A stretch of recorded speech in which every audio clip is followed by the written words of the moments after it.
Hi,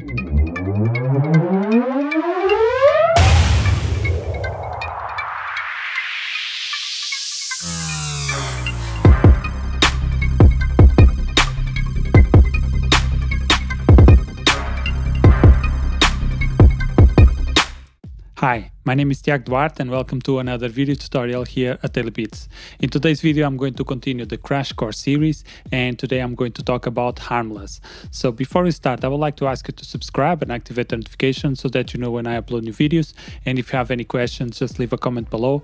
Also consider supporting my channel by buying one of my products at dailybeats.pt or become a premium or exclusive member, and you will have access to exclusive content about music production and the continuation of these videos that I do here for YouTube. So with that out of the way, let's start the tutorial. So this is Harmless. It's a very powerful plugin. It has a subtractive additive engine, which means that it combines both subtractive synthesis and additive synthesis, which is a very complex on itself. We can divide this plugin in 5 main controls, and we have here the Timbre, we have Unison, Phaser, LFO, and the effects section, which is this one here. The Timbre section controls the oscillator or the audio source, and as you can see here, we can choose between several types of waveforms here.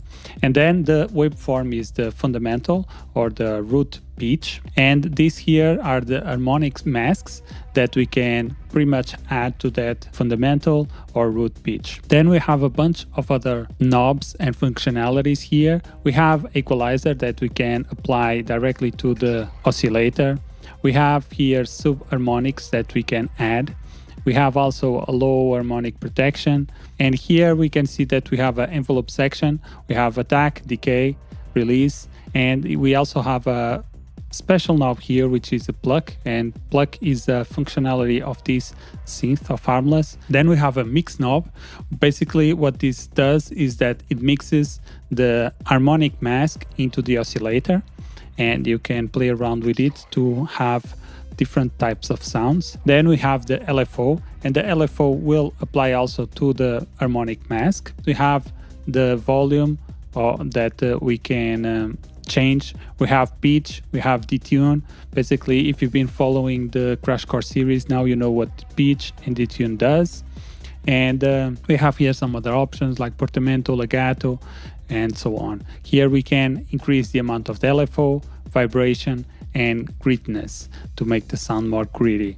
And as you can see, just this part alone, it's very complex. It has a lot of knobs. We can also apply the velocity directly to the envelope. For instance, this type is the velocity for the attack, and this is the velocity for the release. Also, we can apply velocity to the pluck, which means that if you play a stronger note, you will get a different value, and so on. And if you play a lower note or a softer note, you will have a different value. And you can basically enable here velocity to pluck decay, and you can enable this to have a different value based on how much strength you apply to the notes. It's worthwhile to mention that these 3 knobs apply bass notes. So if you have, let me see the default, yeah. And if I apply,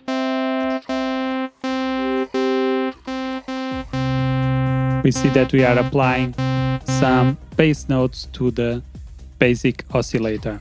Also, this EQ only applies to the root, to the fundamental of the oscillator.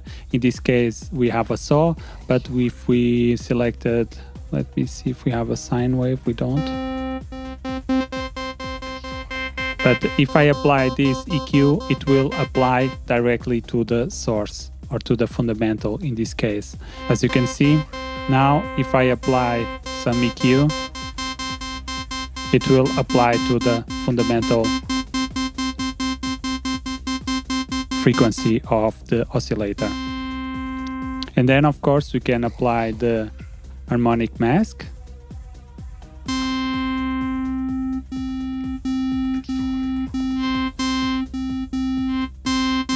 And in this case there is no mask going, but as soon as we start adding some of the mix, you see that the knobs get a more brighter blue. As you can see now, we don't have any. It's just the fundamental frequency of the oscillator, or the fundamental source of the oscillator. And if we turn this on, now we can mix whatever we want here. And this allows for very creative sounds. You can also add some sub. This allows for very rich and creative sounds.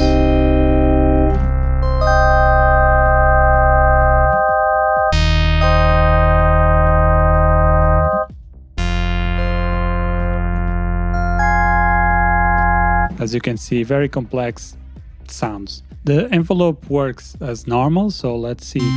If I have this sine wave, this sound, if I want to apply some attack, I just increase the attack, and now the volume of the oscillator will ramp up until the maximum, and then when I release the note, it will ramp down based on the release. So if I put it very fast,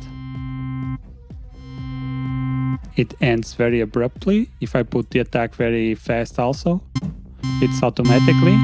When I release the note, the sound completely dies. And if I take, for instance, and increase the release, now if I click one time in this note, as you can see here, when I release, we still have sound. And this is basically what it's doing here. And you can also play with the decay to get a more plucky sound. And then you can also apply here some pluck, and as you can see, this is a built-in feature. Basically what it's doing is applying some kind of envelope, what I'm guessing, and it's basically adding a little bit of pluck to the sound.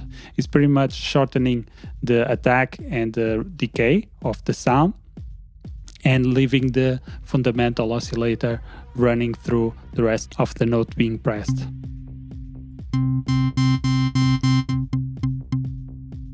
This is the fundamental note of the oscillator, and what it does is basically applies an envelope for the rest of the additive synthesis that is happening here, and it applies basically a envelope to that processing, and then it only allows the fundamental note to pass through.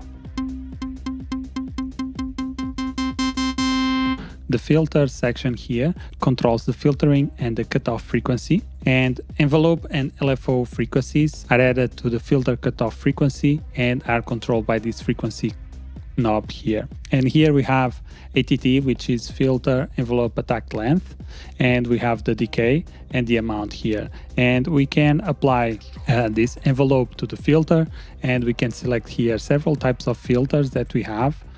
This knob here is the octaves versus hertz, and basically allows the filter to move this frequency to move in octaves or in filters, and you have to adjust it by ear.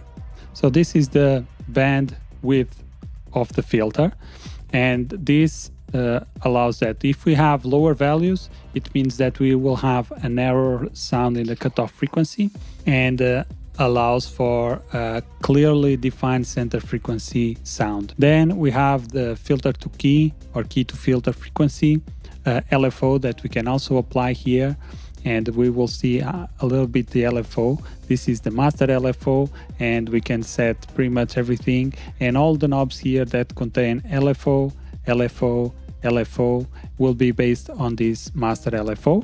Then we have here the resonance part, and basically this works pretty much like the frequency here. Here we can select what type of filter we want, and here we can select what type of resonance we want. And here we can define the resonance, and again we can set it in octaves or in frequency or hertz by selecting this one here. Then we have some offset or noise resonance, and self-oscillation, and of course here some more advanced options.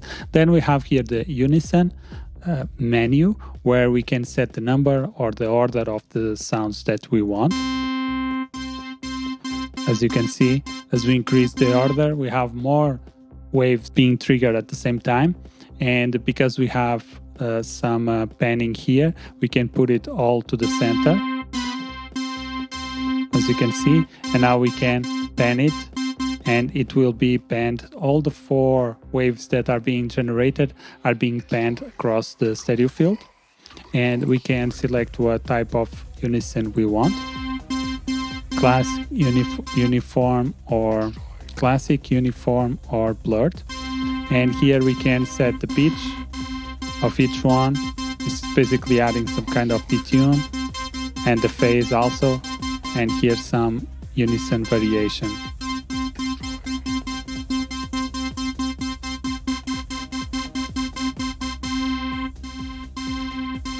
And we can add until 9 sounds here.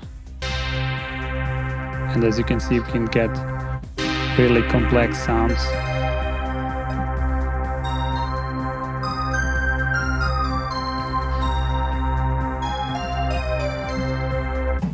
Then we have the phaser section, and this is basically a phaser, and we can set the amount, the width, the offset of the phaser, where the phaser starts, the speed, and the key to phase offset. This basically will map all the keyboard that you have to different amounts of the phaser. And here we have key to phaser offset. Basically this adds an offset based on the amount and the key that you press. As the higher as you press a key, the higher offset you will add based on the amount of this key BT knob and the amount here of the phaser. Also, you can select what type of phaser you want. We can also again select the amount in octaves, hertz, or harmonics, and again we have LFO both for the width and also for the offset. And again, this LFO, it's only based on this LFO here. So all the knobs that we have that say LFO are based on this master LFO here, which simplifies in a way everything that we are seeing. We can have one LFO trigger all these other knobs that we see here in the plugin, and now we can start to understand the link of everything. So we set the LFO rate that we want, and then we can set all these parameters that we want to have a LFO or a variant element in the configuration or the patch of this plugin. Then we have here a harmonizer that clones the existing harmonics upwards. It's adding, or it's cloning the current harmonics and is moving them in a higher octave or a higher offset. So let's say you have harmonics 1 and 5, and if you clone the 5 and you put it in a higher octave, you will have, for instance, I don't know if the correlation is correct, but you would have, for instance, 10, or if you apply offset of 2, you will have the 7th harmonic, something like that. And you can select based on the octave up. You can go octave up +1, +2, warm up, and warm up +1. And then here we have some kind of filters, and again we can apply an amount, a width, and here is the strength of the harmonizer. So let's try to play around with this. As you can see, it's adding more harmonics. If you look at this part here, we can also add, maybe let's add here wave candy, so that I can show you a little bit better what's going on. And let's go with the spectrum. Okay, so this is what we have so far. Okay, and if I do now, if I start adding the amount here, you can see that the frequencies, the higher frequencies, only go pretty much until this 10K range, maybe 12 and a half. But if I start adding some amount of the harmonizer, we start getting some higher frequencies. Now we go until maybe this might be 17, something like that, and we can put it more to be more present. We can also put them more narrow, which in a way reduces the effect, and we can put it even wider. And here it's basically the strength. Okay, we can go even higher, and this, as you can see, shifts the cloning of the harmonics based on this octave up 2 times or 1 time. And here we have the warm up, And as you can see, it gives some really nice sounds to the synth.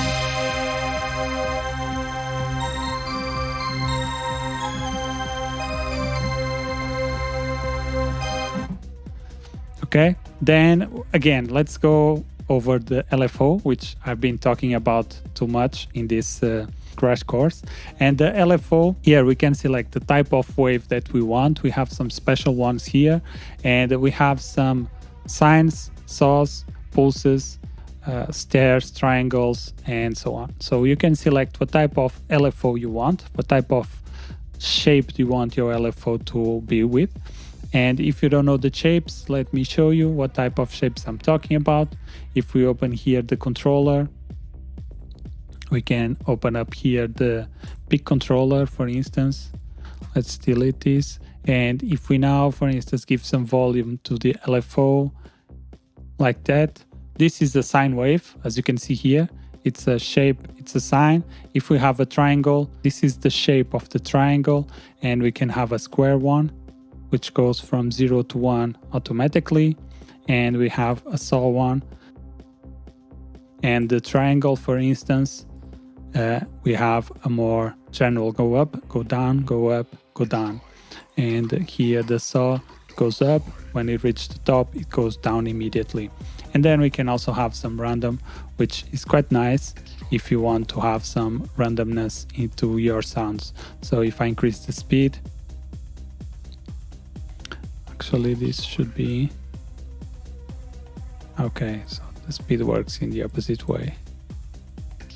Okay, you can also add the phase and so on. And this is basically what it looks like, LFO, and this is what we are applying. Even though we cannot see the waveform, this is what's actually going on here.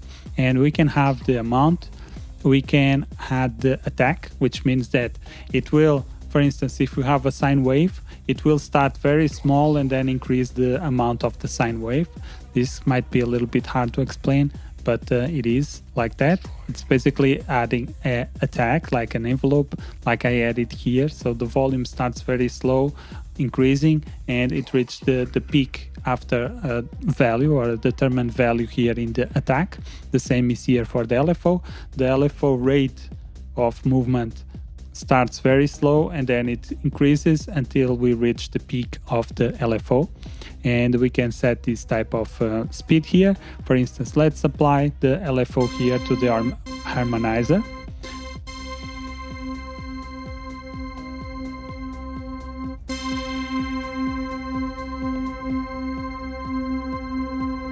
Okay, so you can see that the harmonizer is giving these ups and downs.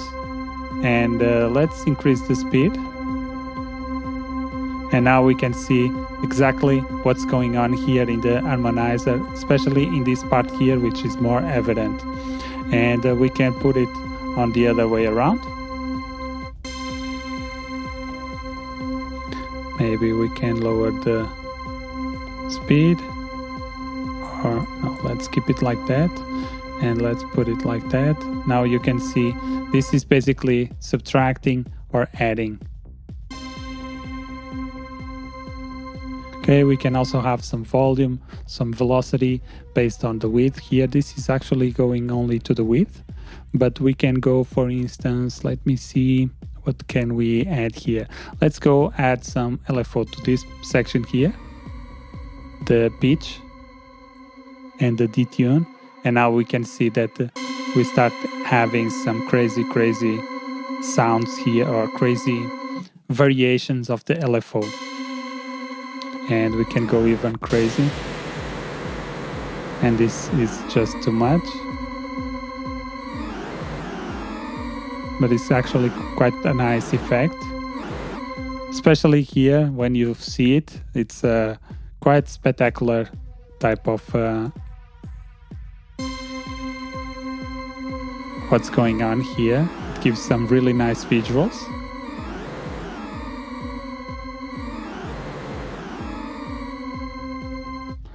Some really nice stuff, but some really, how can I say, what's the word? I'm trying to find the word. Some psychedelic type of visuals, which is quite nice. And one thing that I strongly recommend you when you are doing some sound design or trying to find out what the plugin does, you can open up Wave Candy and see what's going on actually in the waveforms. And this is very useful. Let's go, for instance, let's change this to a saw, and it should give us a different type of sound, or not sound, of the waveform. It's different, should give us a different effect. And again, we can go, for instance, and start. Let's still add it here. Let's add some attack.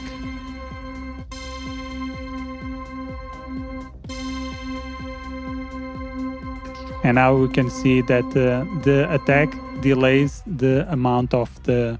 So we can see these dashes here in the spectrogram.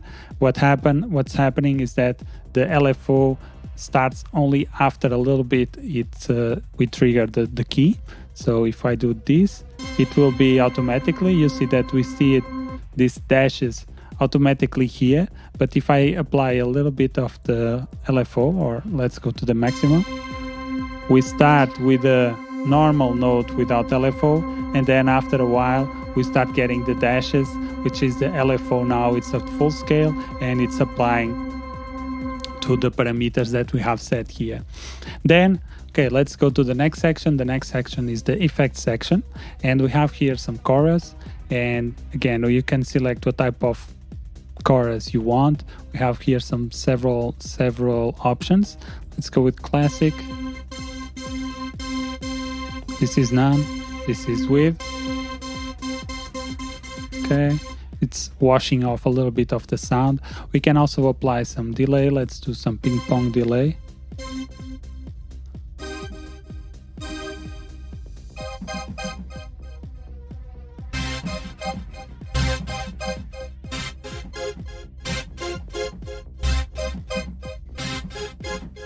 Something like that. We can add, of course, we have volume, feedback and time, and we have here some reverb. Let's go with a large hole and let's give it some nice long reverb. And here we can add some compression. Let's go with warming.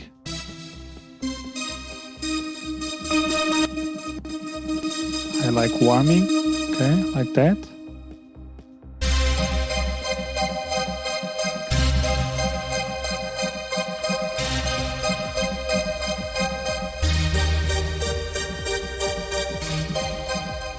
Okay, something like that. And this is basically everything that we can talk about in this video about Harmless, at least the basic stuff. As you can see, this is a very complex plugin and it takes a while. Even for me now, I still don't know everything about it, and I still have to look up the manual once in a while to understand what's going on here. And as you can see, you can start creating some really interesting sounds, as we did for this one.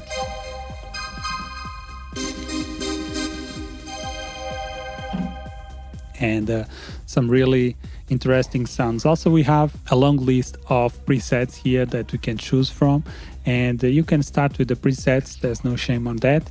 And I do a lot of my beats with just presets and I really enjoy it, so that's no problem with that. You can always select a preset that you like and tweak it to give it the top notch that you want.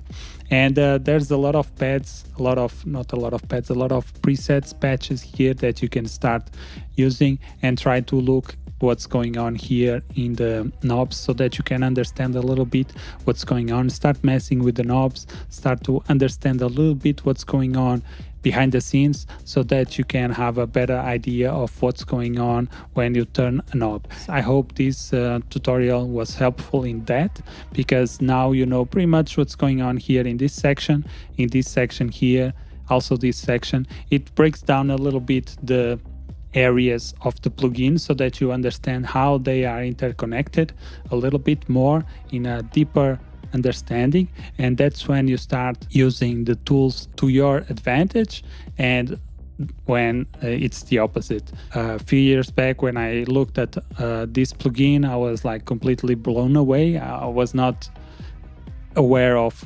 anything that was going on here, but nowadays I understand what's going on. I understand what are oscillators, what are the types, what is LFO, what is filters, effects, how they correlate, how can I change this effect to get something like that or like that. So how they correlate and what's going on behind the scenes. It takes a little bit of time, but if you take the time to read the manual, understand what's going on, watch some YouTube videos on how to work with these plugins, this explanation will start give you a little bit of understanding of what's going on and how to connect all the parameters and how they work together. And after a little bit of time, in the beginning might be a little bit painful to understand what's going on, because you might not really still imagine in your mind what's going on, and because this doesn't give you any visual cues, because the knobs, you can only change the knob like this